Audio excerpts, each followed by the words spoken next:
फसल लगाई थी वो तो आधी से ज्यादा जल चुकी है। सही कहा तुमने मिताली, मैं तो इसी फसल के भरोसे में था कि अपने घर में एक पंखे का इंतजाम कर लूंगा, लेकिन ये क्या, मेरी तो सारी फसल खराब हो गई। अब मैं क्या करूंगा? करना क्या है, हम हाथ पर हाथ रखकर नहीं बैठ सकते हैं। जो भी हमारा सहारा है वो ये खेत ही है। अब जल्दी से आइए। मिताली और अनिल दोनों ही अपने सूखे हुए खेत में दोबारा काम करने लगे। हालांकि आधी से ज्यादा फसल जल चुकी थी, लेकिन गरीब परिवार हार मानने वालों में से नहीं था। अभी वो खराब जली हुई फसल को अपने खेत में से निकाल ही रहे थे कि तभी उन्हें एक औरत की जोर जोर से रोने की आवाज आई। ऐसा लगा जैसे कि कोई रो रहा है। हाँ, मुझे भी लगा, लेकिन इस वक्त कौन होगा? चलिए अपने आसपास देखते हैं।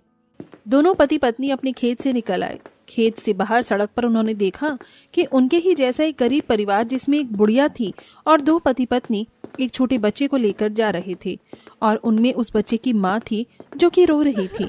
उन्हें देखकर मिताली उनके पास गई और हमदर्दी से पूछने लगी, अरे क्या बात है, आप ऐसे रो क्यों रही हैं? हाय मेरा लाल।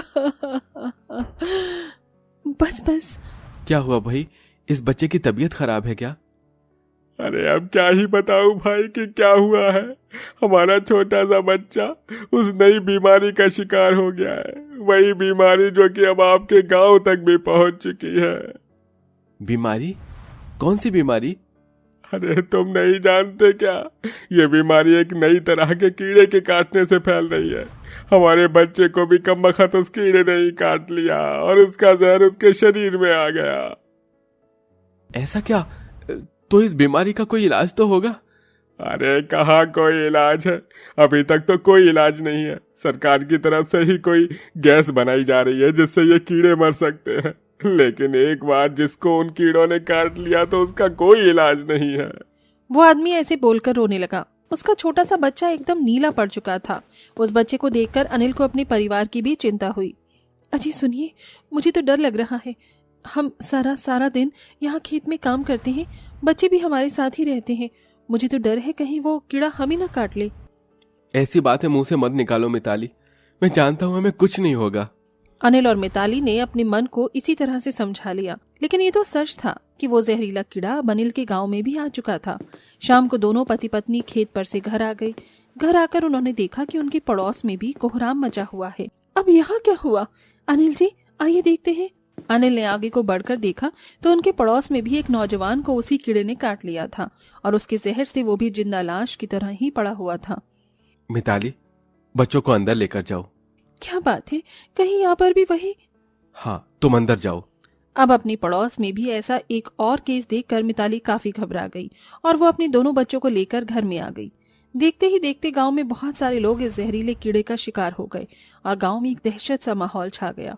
मिताली भी परेशान थी क्योंकि उसका परिवार भी सारा दिन खेत में समय बिताता था, इसीलिए वो हमेशा भगवान से प्रार्थना करती थी, हे दुर्गा माँ, मेरा तेरे ऊपर अटूट विश्वास है, मेरी और मेरे परिवार की रक्षा करना। जो स्थिति हमारे गांव के सामने खड़ी हुई है, ऐसे में बच्चों के साथ बाहर निकलना सही तो नहीं है, लेकिन बिना बाहर जाए घर का गुजारा भी नहीं होगा, इसलिए मुझे जाना होगा माँ। अपने और अपने बच्चों के पेट की खातिर मिताली अपनी 5 साल की बेटी गौरी और बेटे राजू को गोदी में लेकर अपने पति के साथ खेत में काम करवाने चली गई। यहाँ कितना सन्नाटा है ना? पूरे गांव में उस कीड़े की दहशत जो फैल गई है। मैं भी अपने बच्चों को ले तो आई हूँ, लेकिन डर लगता है कहीं मिट्टी से निकलकर कोई कीड़ा इन्हें काट ना ले।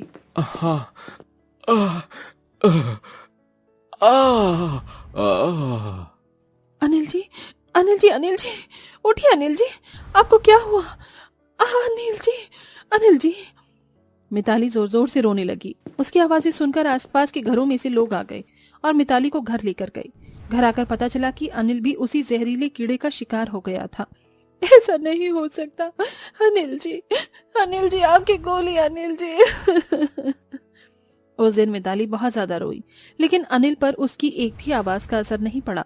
अनिल के भी अब बीमार पड़ जाने की वजह से दोनों बच्चों की जिम्मेदारी अब मिताली के कंधों पर ही आ गई। वो गरीब माँ अपनी बड़ी बेटी गौरी को उसके पिता के पास छोड़ती थी और अपने बेटे राजू को अपनी साड़ी के पल्लू में बांधकर वो धूप में अकेले ही खेत में मेहनत करती थी, लेकिन फिर भी उसके घर में भुखमरी हो रही थी।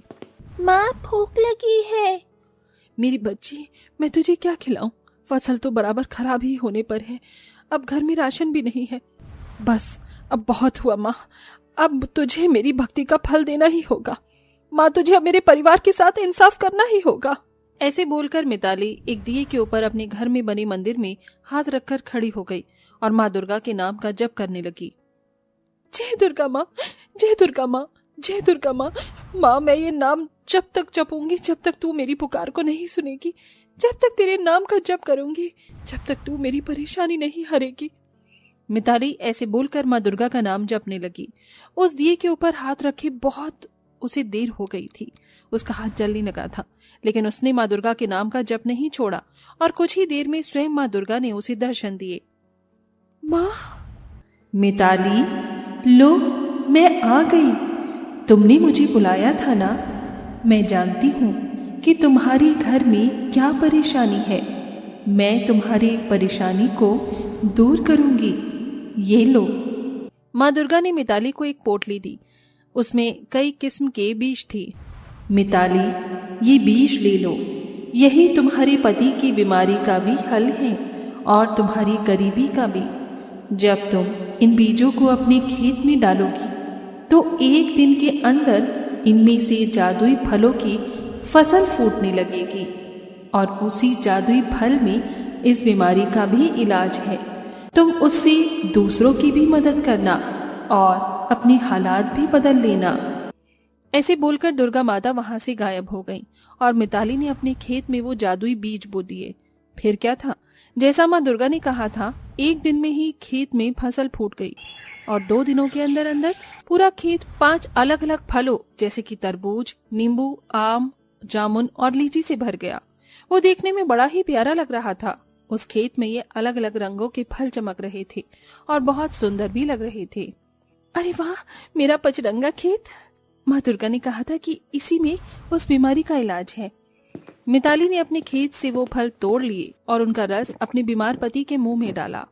रस मुंह में पड़ते ही अनिल के शरीर का रंग बदलने लगा और वो ठीक हो गया। अनिल जी! अनिल के ठीक होते ही मिताली उससे लिपट गई और उसने उसे पूरी घटना सुनाई। क्या सच? तब तो हमें बाकी बीमार लोगों की भी मदद करनी चाहिए।